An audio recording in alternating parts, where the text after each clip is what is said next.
That is crazy. If not, it would be, what do you say, disloyal? Is that what you said? You being disloyal to yourself? Yeah, it'd be a disservice to you. It'd be Disservice. unethical. Yeah. That is crazy, man. Listen, educating clients is a big part of your approach, right? Can you share a Yes, absolutely. specific instance where this strategy helped you close a massive deal by educating your customer? The only podcast that it will help you grow personally, professionally, and financially.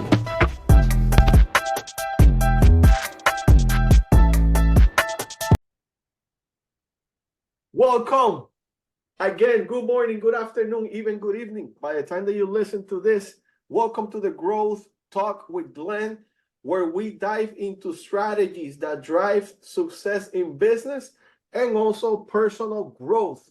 Today, I'm thrilled to have one of my brothers, fellow business partners, Sean Ginsberg, on the show.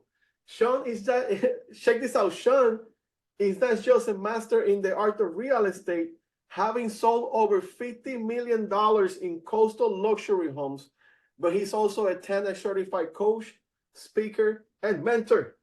Sean, what's going on, brother? Let's roll, man. What's up, Vlad, my man? How are you Thank you doing so much today? for having me on, man. I'm doing excellent. I'm doing phenomenal, man. I can't complain. How you doing? I'm doing amazing, brother. Thank you for asking. I Listen, love it. Sean, introduce yourself, man. Who you are as a person, as a professional. What is that you do, and who do you help? And I how do you love it. help? Yeah, man. So I'm Sean Ginsberg, wherever you're tuning in, anywhere in the world. What I do is I help real estate brokerages take more listings. You could be an individual agent, you could be a real estate team, or you could be a real estate brokerage. I go into the brokerage, go into your team, or as yourself, as an individual, I help you learn to strategies that I've used to grow and scale my own company, right? I'm just a guy, I'm a regular guy, just like all the rest of us, man. All I life, I'm not on the phone, cold calling people, I'm on a mat. I'm rolling and I'm doing jujitsu, right? So that's a little bit about me. I live here in San Diego. I have a beautiful daughter. I have a wife, and we've been in San Diego for the last 10 years. I'm from Philadelphia. I moved out here when I was about 19 years old, all by myself after high school. So, I mean, gosh, this journey has been impeccable. It's been a journey. It's been challenging, but I love every second of it, Glenn. That's raw. And let's talk about that. Like, if you don't mind, like, can you start by sharing how you transition from the East Coast to San Diego at 18 years old, influence your career in real estate? How that happened, man? Yeah, yep, that's a great question. So I was 18. I'm like, well, what do I do? Do I go to school? Do I go to college? Do I stay home and work for my father? He's a master plumber. He's been doing it over 40 years. Wow. That's all I did growing up. I mean, I was digging ditches when I was 10 years old. That's all I know. And I said, you know what? Something's calling me out to California. And I actually landed in Los Angeles. And I was there for 7 days. And I couldn't stand it, to be honest with you. It took forever to get everywhere, an hour to get anywhere. To go 2 miles, it took 45 minutes. Seriously. So the traffic? Yeah, man, it was horrible. So I took an Uber. Everybody kept saying, go to San Diego, go to San Diego, go to San Diego. And I'm like, okay, what's in San Diego? So I took an Uber all the way down to San Diego, and I never left. I've been here ever Wow. since.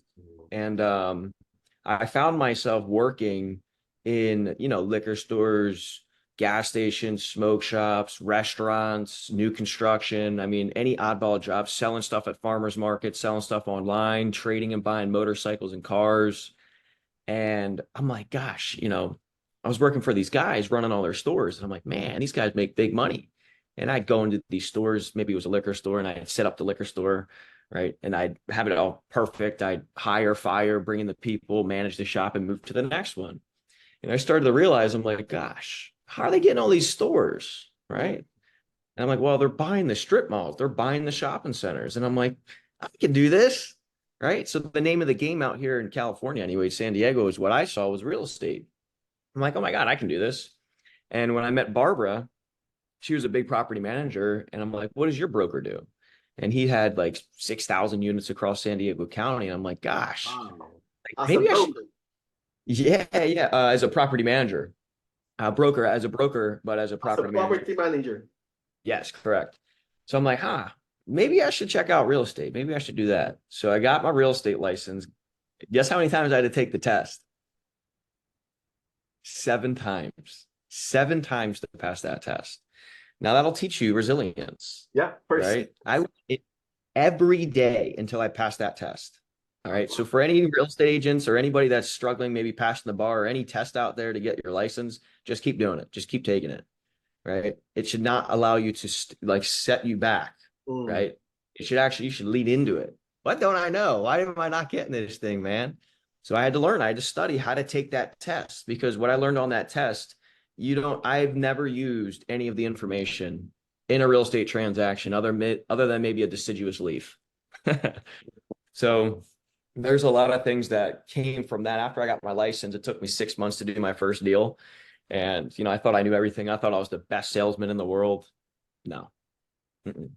And that's what I think that we're going to talk about today. I think that's why it's so imperative to have a great mentor, to have somebody walk 1,000 miles in your shoes, right? Have somebody there that's been there, done that, seen that, lived it, right? So that you can fast track your way to success. I think your shortcut to getting rich, to being successful, to having the good life, well, it comes from being with people and surrounding yourself with people that are doing way better than you, that have already done it.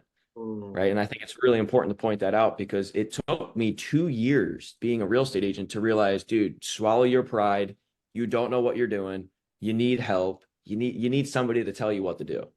Wow. Right. So you Yeah. need, And it was at huge. that point, after 2 years, you needed to make a decision and become a better version of yourself, swallow your pride, and just keep like learning and executing. 1,000%. Because after the first 6 months, I did my first deal and I'm like, okay, now I know what it takes to get a deal. And then it took me maybe another month to do my next one. And then it took me another 4 months to do my next one. I'm like, what is going on? Why is this guy over here doing so many deals per month, but I'm over here doing all the right activities, but not getting the results this guy's getting, Wow. right? Maybe this agent's doing 25 or 50 or 100 million a year. I'm over here doing the same exact thing, but not getting those results, right? So I ended up getting a coach, a real estate coach at the time, and man, everything changed. It really did. Like, I don't care how much money you have to spend, where you have to go. If you have to get on a plane to go fly to these people that have the information that you want, that you need to be successful, that, in my eyes, Glenn, that's the shortcut to success. It's priceless. And at the end of the day, it's an investment. You're not really spending money. It's an investment in yourself in order to achieve your goals and targets. And just then earn the money that you desire. Sean, you built a business on integrity and trust. How do you handle objections from clients who are hesitant about big decisions in the luxury market? Because I know that's I one love of that. my expertise. Yeah, it's really about, well, number one, are you the right person to do business with? That's so funny how it does I that. love Are you that. the right are you the right person to do business with? Right? Do you have the right product? And are you with the right company? If you believe in all three of these things and you are totally committed and all in, we're 10Xers, we don't dip our foot in the pool. We dive head first. Yeah. Right. So if you're absolutely 100% fully committed and all in to who you are, what you do, what problems you solve, right, and who you do it for, there's those objections that come up. You get to ask those harder questions and really dig deep because you dug deep into yourself for those objections to now not make sense to those people. Because the only reason that they're objecting to anything is because they're not 100% fully committed to that $5 million home, that $3 million home, whatever the investment is, right? So if I can sit there and ask them harder questions, I think one of the biggest things before I get into it is that most people try to hang on to these deals, right? And they don't want to ask those harder questions, right? What GC says, no one thing blows a deal, Yeah. right? So if you're asking those harder questions for them to really be able to make that decision, it's because your pipeline's so small. You're afraid to lose the client, right? You guys can't be afraid to lose that client. If your pipeline is abundant and it's full and it's like a monster, you're going to have to ask them those harder questions, because if they're not willing to answer them, then you know that it's not a deal, and you can't really help that person. And you could actually, right, you can go invest your time with a family that really needs help. Like they really need to go sell or buy that home in this amount of time, or, maybe the job doesn't work out, or maybe they're underwater on their payments, right? You really can help somebody that needs help versus beating around the bush trying to save and hold on to this client when it's not going to do you or the client any good, which is a disservice, which is unethical for you as the salesperson. That makes sense? Wow. That is crazy. No one thing can blow a deal. Don't be afraid of losing a deal. When your pipeline is so abundant, you got to be asking those hard questions to make sure that you are actually helping that specific customer or prospect, and also helping you and the brokerage, right? And your company. That is crazy. If not, it will be, what do you say, disloyal? Is that what you said? You being disloyal to yourself? It'd be disservice to you. It'd be unethical. Yeah. That is crazy, man. Listen, educating clients is a big part of your approach, right? Can you share a specific instance where this strategy helped you close a massive deal by educating your customer? 1,000%. For instance, let's say, well, when you're getting into the luxury market, most of those people have already bought or sold homes. So it's just a step up for them, right? So they've already been through the process. So they think they know what it takes to get into those properties or get into those deals. So you agree. Hey, I agree, right? First rule of sales, always agree. Yeah. Right. So where I'm constantly, like, there's this one time, I'll start a little slower, because let's start with a newer buyer. Maybe they're renting a giant home that's costing them $15,000 a month, right? And they want to buy a $2 or $3 million home. Do they really know what it takes to get into that property, right? So it's really about sitting them down and having that consultation with them and asking hard questions. I can't repeat that enough. Like, sitting them down and why. Like, I know you're renting this property for $15,000 a month, but why would you want to own a property like this? Well, we want to own a property because, we're sick of paying rent and we want a bigger backyard for Johnny and Susie. Excellent. But I totally understand that. Why though? Like, why that type of property? Like, I'm going to go 7 layers deep so that they truly understand why they want to buy that property. And then I'm going to take them through the process of what it looks like in order for them to understand how to get into that home. Right. So I'm not the financing expert, but we'll start asking questions. Have you been, are you coming in all cash? Would you be using a loan for a portion of the purchase? Do you know how much money you need down on a property like that? Right. The payment that you have right now, if it was an extra $15,000 a month, I mean, is that something that you would consider right now? Is that it? And then I may take it away and show them something else at $5,000 or $10,000 a month and say, look, you can get the exact same thing, what you want, but it may be half the price. So I want to make sure that they are 100% committed to what they want to do before I do anything. And through the educational process of, like, where the market's at, what the market's doing, how we find these properties for them, based off interest rates, based off, all the things that's going on with the National Association of Real Estate Agents. There's very specific A, B, C, D, E. We don't go from A to Z. We go A, B, C, D. Okay. And I think one of the biggest things that a lot of the listeners should hear is that when you're taking them through this process, you guys have to be fully transparent. Like, you have an ethical, moral obligation to tell them everything up front and tell them the truth. So that means if you're educating them on selling their $4 million home, you need to tell them how much you think that home will sell for. Not what they think it'll sell for, how much the market's willing to pay based off the statistics of where the market's at right now. I can't tell you how many people are starving for a deal right now, and they're just buying listings. They just have a sign in the yard, right? So we take that extra step and we really show them, hey, listen, we understand you want $20 million for your $5 million home. I completely get that, right? I'm here to help you get into your bigger home. And here's how we're going to do it. Based off the last 90 days in this market, in your neighborhood, this is what homes are selling for. So we're really just acting like, hey, look, we know you want $20 million, right? But then through us showing them the data, and really making them see it and ask questions on it, that's how we're able to show them, we're able to educate them on where everything's at and what we would recommend for them. Hmm. What is like in that specific scenario, somebody wants to sell their home, $20 million. There's no comps to support that, right? Within, like you said, within the past 90 days, and most accurate. What is the most common objections that you face in situations like that? And what strategies do you use to overcome that wishing price? Because that's what we call it, in the market, the wishing price. How do you overcome that? And what strategies do you use?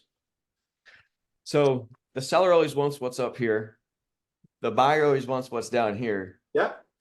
My job is to bring both of them together, right? So one of the most common objections that I get, it was probably, another agent said that they could get us more money. Based off what my neighbor sold for 5 years ago, I think we can get it. Let's see. And then obviously it's always the commission. Yeah. Well, if it's this big of a price, we only want to give you so much money, right? A percentage of that commission. Correct. Right. And anybody that's dropping your fees, look, you guys have no more money to give them based off you paying out your brokerages, based off you paying out marketing fees. The only reason that you would lower your price is because you don't believe that you could actually get it for them, right? Your commission, right? And you're buying a listing at that point. You don't want to show them that, because you're showing them how you're going to negotiate their own property. That's not what you want to do. So for a lot of for a comp or for a property that has no comps, well, an appraiser is going to go 3 miles out, maybe 3.5 miles out. Well, let's say that they don't have anything 90 days. Well, then we go back 6 months. Nothing. Let's go back 12 months. Nothing. 18 months. Nothing. 24 months. Nothing. Right? There's got to be something. And if not, we'll go out in a bigger radius. But if anything, I mean, we'll hire a third-party appraiser to come in. We'll have them appraise the property, see what they say. And then I was in the contracting business. My dad's a master plumber.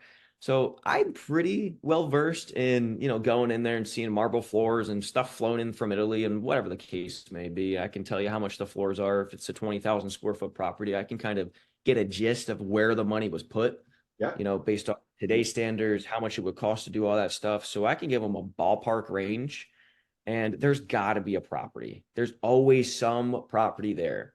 There's also a trick where you can go on the good old Zillow, Realtor, Redfin. You can take all three of those, and you can take the average of all three of them, right? Now, I'll tell you, that's just an idea, right? And then you can look at some of the other properties, type in like some of their neighbors' addresses on the Zillow, Redfin, and Realtor, and take those averages.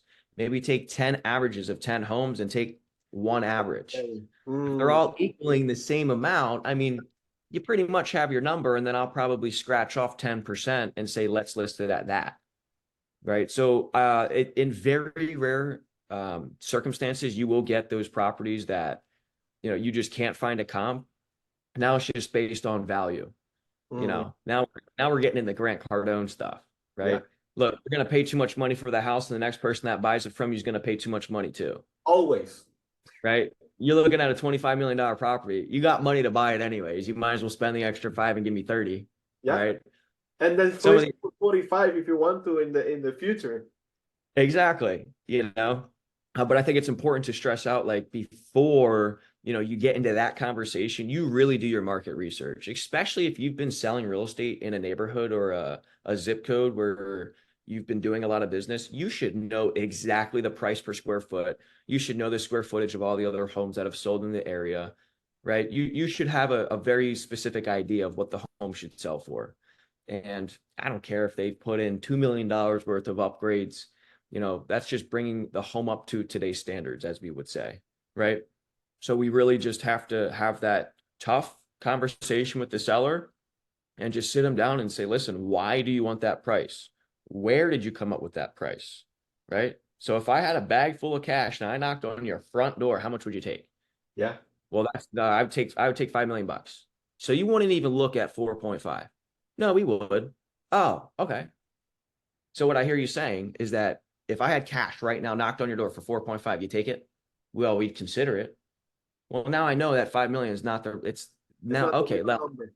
Mr. Seller, like really, really level with me, Mm. right? If you just went from 5 to 4.5, what do you think a buyer is going to do to you when they come and see your property? Right. So I'm really light about it. I'm really making it a fun situation. And then I'm going to show them the facts. After they tell me where they're at, I'm going to show them the facts. I'm going to say, hey, listen, based off today's standards, based off where you're at, the home's at, this is what I would recommend your price be. And I'd Mm. ask them to get started with me. So you leverage the data after you find out where they are and where they're willing to go. You leverage the data to handle some of those objections. Boom, here it is. I love that. With Let me ask you, with over $50 million in sales that you have, what would you say that is your key tactic in turning like a listing consultation into like a closing and getting on the contract? Great question. Asking hard questions, being full-heartedly yourself, Mm. like, and calling the seller out. Come on, man. If you were a buyer in today's market, how much would you pay for this property? Well, I Wow. wouldn't even buy it. Well, don't you think most buyers would feel just like you? Wow. And What I a would really just, I would really flip the script on them, right? Hey, I know you're moving to Texas and I know you're looking at properties. When you're out shopping for homes, you're going to be, making offers based off what, the market's saying that it's worth and what other buyers are doing to secure the property, right? Well, yeah, that's right, Sean. Well, what you won't be doing is, submitting offers based off what the sellers need to net in order to get into their next property, right? Mhm. Well, of course not. Well, let's put our seller back on. Let's put our seller's hat back on. Don't you think most buyers would feel just like you? Right. So you get to really you get to show them, hey, take your seller hat off, put your buyer hat on. Right. And you show them. And I mean, quite frankly, for me, Glenn, I will not take a listing overpriced. And the only way that I would do that is if it's like 10% over market and I have a price reduction signed at the listing table and I'll Mm. take it for 2 weeks. Because I'll tell them after 4 weeks, this is funny. After 4 weeks, the listing becomes stale. Yeah. And I only have so much time to create new interest and get people excited about that property. Right. So, Mr. Seller, after 2 weeks, and only after 2 weeks, if your price doesn't work, we get to try mine. Does that Yes. sound fair? Right. And usually we can come to an agreement there because it's really not up to their price, my price. It's really up to the bank, the appraiser's price. That's really the only price that matters. Yeah. Have you ever had to like respectfully walk away from a deal? Absolutely. How do you handle that in the most respectful and professional way? The most respectful, the most upfront. I mean, they hired you to tell them the truth. They Mm. didn't hire you Mm. to, kind of blow, what up their, Tell them what. dreams. Right. It's respectfully saying, hey, listen, I take responsibility. We priced the property wrong. We really thought we could get this price. If we can't, based off all of the, 150 people walking through this house, not one offer, right? Not one offer, but only verbal offers of way below our asking price. If we're not at this price, this may not be the best opportunity for us to work together. Right. Mm. It's just really having a tough conversation, and some of the sellers will get really upset and mad at that. That's fine. I'll let them emote. I'll let them get upset. I understand, we take full responsibility for this because sometimes you get it wrong. Like, we're human. And like the comps could say like anything happens. I mean, the market is constantly changing, and that's part of life. That's part of the market. That's just part of what it is. That's part of the game. So if their neighbor's house sold 2 months ago for $2 million and we have it listed for 19999 and we have not gotten anything, right? After, 30, 40 days on the market, I'm having that tough conversation. I'm gonna be like, look, everyone's coming in here and saying that they're gonna put at least $300,000 into the property. Mm. All the offers are coming in at 1,725. I can't even get them to write anything up, right? And we're in a ballpark range where people are probably looking up to a certain price range, right? For other $2 million properties, maybe they think they can get more money elsewhere. Maybe if we drop it to 1,725, maybe we'll get all the same buyers back in and they're like, oh my God, now we'll have a bidding war, right? So if they can't see the value in if they can't see the value in dropping the price and or working with you to get the home sold, well, number one, quite frankly, that's us, the professional. We didn't ask hard enough questions in the sales process to really understand the qualifications of that seller. Are they just trying to sell the property to get money? Are they selling the property because they think they can get a lot of money right now? Like, what's the real intention to selling that home? Because if there's no motivation, I'll tell every real estate agent out there that you're wasting your time and you're wasting their time, which is doing a disservice to you and them, and you're being an unethical salesperson. Wow. One of my mentors always told me, you know what the one difference between a con man and a sales professional is? The one difference. I don't. Intention. Wow. The sales professional wants what's best for who? For the seller or for the customer? Correct. And the con man wants what's best for himself. Correct. So it's really just, and like at this point, we go through and that's when I was first getting started. Like when you're first getting into the luxury market, it's a whole nother animal. It's harder to justify the price and it's harder to comp the properties, like you were saying, because there may not be comps. So when you have people coming in, maybe you can keep the home off the market. Maybe you can start to send it out to maybe some investors that you have or some buyers in that area. Say, what do you think about property? So before you ever even go live on the traditional market, maybe you can get some offers or maybe some intent to what somebody would be willing to pay for that piece of property. So that way, once you put it on the market, you know exactly what people are going to come in at. So I've actually had feedback from the marketplace before you went to the MLS. Exactly. And that we found some great success in that. It's just having just put out some signs, get an open house going. Yeah. Y'all know this, we're getting the house ready and you're not lying to them. You got to get it professionally cleaned. You have to do some certain specific things, whether it's, tidying up the lawn, doing window washing, doing a professional deep clean on the house, repaint, maybe carpet or floors. As the house is getting ready, have people through the home and just say, hey, what do you think you'd pay for it? Oh, well, what's the price? Well, we're thinking a range between 2 million and 2.5. We haven't decided yet. What would you pay? Well, based off everything, man, we're probably at like 1.6. Oof. Wow. That's tough. 1.6, where'd you get that number? Right. And I'll start testing them. Well, we're investors in the community and we're looking to pick up properties for cat. Well, that's not the right buyer for this home. Correct. Right. Yeah, it's not a fix and flip. And most buyers come in, they'll try to do that. They'll try to steal deals. Yeah. So you really got to know your market. You really got to know your buyers. You really got to know your sellers. If you don't know what your sellers are really looking for, you could put the wrong buyer in there and then you're going to go under contract. You're going to get taken to the cleaners. I want this. I want that. Give me $50,000 in that. I'm not closing the deal unless we get ABC. Right. And I've seen it happen. And that's kind of going through the motions of becoming a great real estate agent. It takes time. I love that. Sean, imagine this. Imagine if you were writing a book on the perfect real estate sale, right? What one chapter you will definitely include and why? Man, that's a great question, man. What's one chapter? Man, product knowledge. Include and why? I would say product knowledge. Ooh. Product knowledge, man, and I would say the sales process. Now, you got to know your stuff, man. You got to know your stuff. I'd say product knowledge because if you don't know what you're talking about and you're just acting like you know what you're talking about, people will smell you out. I can't tell you, I was 22 years old selling, $1 million homes, right? So I can't tell you how many times they'd walk in and they're like, dude, what does this guy know? This kid doesn't know nothing. And after me studying so much, going to every open house, seeing every home that was selling in their neighborhood, and I opened up my mouth, they were like, whoa, this guy actually, he knows his stuff. Oh my God. Right. One of my mentors was like, hey, if you've been sounded like you've been doing this for 30 years, they'll do business with you.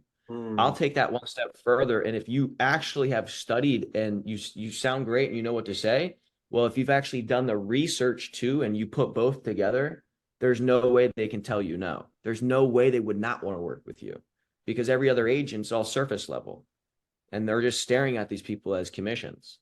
So if you know what they want, how soon they want it, and you know everything about that neighborhood they want to be in and how you can help them find something maybe that's not even available yet to them, how you can negotiate that deal that's not even available to them and Yeah. get them into that property, that would probably be the number one chapter. I love that. I love that. Well, Sean, your insights today have been amazing, brother. I really appreciate your time, your knowledge, your expertise. We're getting close to the wrap up. Let me ask you this. What recommendation you will give to an 18-year-old that it was maybe in the situation that you were and they got to make that big decision like you did? In the sense of real estate or traveling across the world? It's up to you, brother. Oh man. You got to believe in yourself. I get goosebumps just talking about it. You have to be willing to do what others won't in order to get the things that you want, that everyone else dreams of. You got to be willing to put it all on the line. That stuff does not go unnoticed. It may go unnoticed to your mom, your dad, your cousin, your family member, your friends, but the universe does not let that go unnoticed. You know, the universe will open up the door. You need to walk through it and slam it shut. And whoever walks through it with you, excellent, great. Whoever doesn't walk through it with you, you got to leave them behind for now. You'll get them later. The tenacity, the resilience, right? You have to have thick skin in this game, right?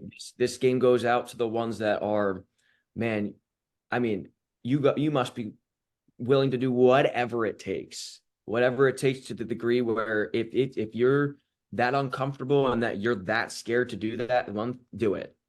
That will help you grow into the person you need to become in order to get the things that you want out of life the most. So I'd really focus on who do you need to become in the process of becoming great salesperson, great husband, great mother, great business owner, great musician, great artist, etc. And I think I'll leave it at that. Wow, man. Give it up for Sean. Sean, thank you for joining us in the Growth Talk with Glenn and Sean Ginsberg. Before we get wrapped up, how can people find you? How can people do business with you? How can people do coaching or mentoring with you? Absolutely, man. I appreciate that. I would say go to Sean.Ginsberg, Sean.Ginsberg, Ginsburg, and just send me a DM. Send me a DM and just put train.